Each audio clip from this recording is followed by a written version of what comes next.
Sir আপনি আমার খাওয়ানটা ফালাই দিলেন।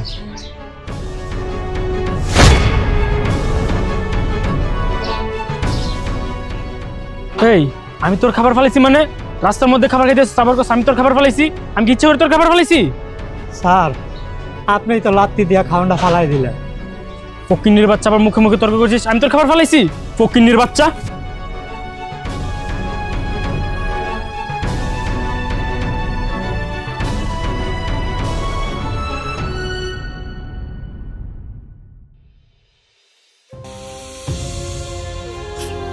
আরে কি করছো?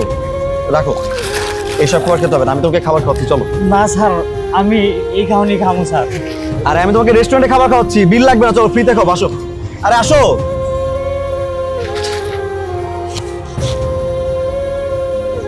তুমি এখানে বসো, তুমি বসো, আমি তোমার জন্য খাবার নিয়ে আসতেছি।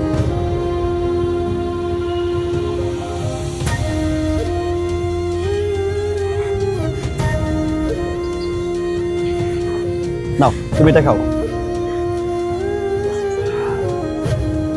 মুন্না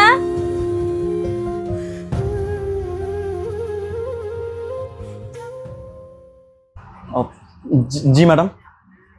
আচ্ছা এই রেস্টুরেন্টে তো ফ্রি খাবার দেয়া হয় না, বা আমি এখানে দান করতেও বসিনি। এই রেস্টুরেন্টে খেতে হলে টাকা দিয়ে খেতে হয়, আই মিন বিল পে করে খেতে হয়। এই রেস্টুরেন্টে যদি ফ্রি খাবার দেয়া হতো তাহলে তুমি রাস্তাঘাট থেকে ফকিন্নি ভিক্ষুক পাগল ছাগল যাকে ইচ্ছে তাকে উঠে এখানে খাওয়াতে পারতে, বাট এখানে খেতে হলে না টাকা দিতে হয়। আমার জানা মতে এটা তুমি জানো। ম্যাডাম সমস্যা কোথায়? বিল তো পে করা হবেই। সিরিয়াসলি মুন্না, কে বিল পে করবে? এই পাগলটা? তোমার কি দেখে মনে হচ্ছে ওর কাছে একটা টাকা আছে? ও তো একটা রাস্তার পাগল, ও কিভাবে বিল পে করবে? ম্যাডাম সমস্যা নেই, ও যদি বিল পে না করতে পারে আমি বিল পে করে দিব। আর দরকার পড়লে আপনি আমার এই মাসের স্যালারি থেকে বিলটা কাট করে রাখবেন। মুন্না কয় টাকা বেতন পাও তুমি? খুব দানশীল হয়ে গেছো, দয়াবান দেখাচ্ছ নাকি? তুমি যে কয় টাকা বেতন পাও তুমি তো এই কাজটা প্রায় করো, তাহলে এমন করতে করতে তোমার বেতন সব এগুলো করে করেই শেষ হয়ে যাবে, তোমার আর চলতে হবে না। যাই হোক যাও এখন এখান থেকে।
ম্যাডাম আপনার বিল।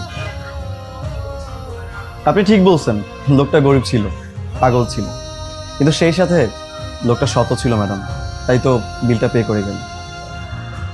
আসলে ম্যাডাম কাউকে না জামা কাপড় থেকে জাজ করা উচিত না, সে কি পারবে না পারবে সেটা অপেক্ষা করলে বোঝা যায়।